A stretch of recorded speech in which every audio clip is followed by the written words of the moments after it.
বিশেষ চাৰিটা ৰাশিৰ অন্তৰ্গত জাতক জাতিকাক এই মুহূৰ্তত জনাবলৈ লৈছোঁ এটা বহুতেই বেছি ভাল খবৰ।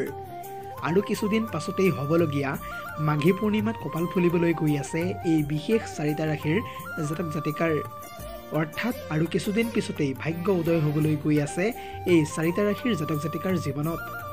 লগতে প্ৰেমৰ পৰা আৰম্ভ কৰি ধন সা সম্পত্তিলৈকে এটাৰ পিছত এটাকৈ ভাল ফল লাভ কৰিব এইকেইটা ৰাশিৰ জাতক জাতিকাই।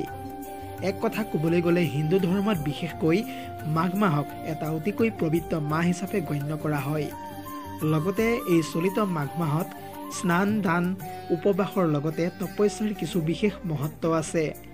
উল্লেখযোগ্য যে অসমৰ বহুসংখ্যক লোকে মন্দিৰ নামঘৰ আদিৰ দৰে পবিত্ৰ স্থানলৈ গৈ ভগৱানৰ আশীষ লয়। লগতে ধৰ্মীয় পৰম্পৰা অনুসৰি মাঘ মাহত শ্ৰীহৰি দেৱী লক্ষ্মীক একান্তভাৱে পূজা কৰিলে জীৱনলৈ সুফল আহে।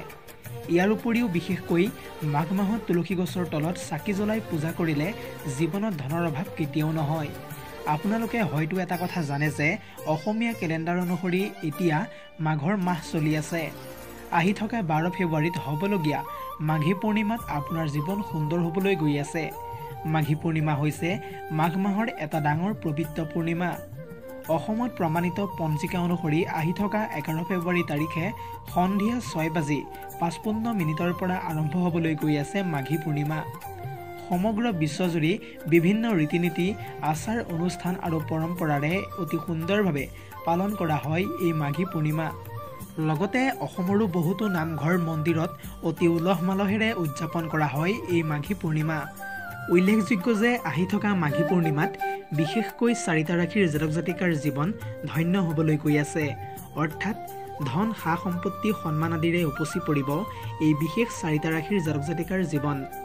তাৰে ভিতৰত ক'বলৈ গ'লে প্ৰথমটো ৰাশিয়ে হৈছে কৰ্কট ৰাশি। কৰ্কট ৰাশিৰ অন্তৰ্গত জাতক জাতিকাৰ জীৱনটো সুখৰ হ'বলৈ গৈ আছে আহি থকা 12 ফেব্ৰুৱাৰী তাৰিখৰ পৰাই, কাৰণ সেইদিনাই হ'বলৈ গৈ আছে মাঘী পূৰ্ণিমা। আপুনি ভাবি থকা সকলোবোৰ সপোন বাস্তৱত ৰূপান্তৰিত হ'ব। ধন সা সম্পত্তিৰে উপচি পৰিব কৰ্কট ৰাশিৰ জাতক জাতিকাৰ জীৱন। লগতে চাকৰিৰ ক্ষেত্ৰত সুবৰ্ণ সুযোগ লাভ কৰিব। ৰিলেশ্যনশ্বিপত থকা লোকসকলে প্ৰেমত অগ্ৰগতি লাভ কৰিব। পৰিয়ালৰ সৈতে সময় কটাব পাৰিব। লগতে নতুন কিছুমান গুৰুত্বপূৰ্ণ মানুহক লগ পাব। পৰৱৰ্তী ৰাশিটো হৈছে মেঘ ৰাশি। মেঘ ৰাশিৰ জাতক জাতিকাসকলে আহি থকা 12 ফেব্ৰুৱাৰী তাৰিখে ভাল ফল লাভ কৰিব। লগতে টকা পইচাৰে উপচি পৰিব জীৱন। অৰ্থাৎ 12 ফেব্ৰুৱাৰী তাৰিখে বহু পৰিমাণৰ ধন আপোনাৰ হাতলৈ আহিব পাৰে। লগতে স্বামী স্ত্ৰীৰ মাজৰ সম্পৰ্কটো সুমধুৰ হৈ পৰিব।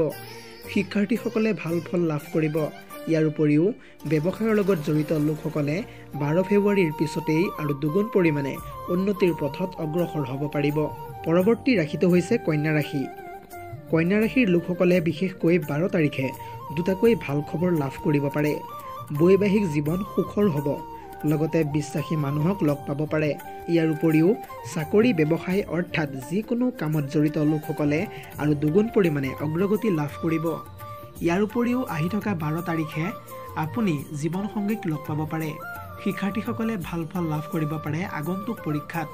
ইয়াৰ উপৰিও কন্যা ৰাশিৰ অধিকাৰী লোকসকলৰ স্বাস্থ্যও ভালে থাকিব। আজিলৈ ভিডিঅ'টো ইমানেই। এনেধৰণৰ ইনফৰ্মেটিভ ভিডিঅ'সমূহ প্ৰত্যেক দিনে পাই থাকিবৰ কাৰণে আমাৰ এই চেনেলটো ছাবস্ক্ৰাইব কৰি ৰাখিব। নতুন এটা ভিডিঅ'ৰ প্ৰতিশ্ৰুতিৰে আজিলৈ সমাপ্ত।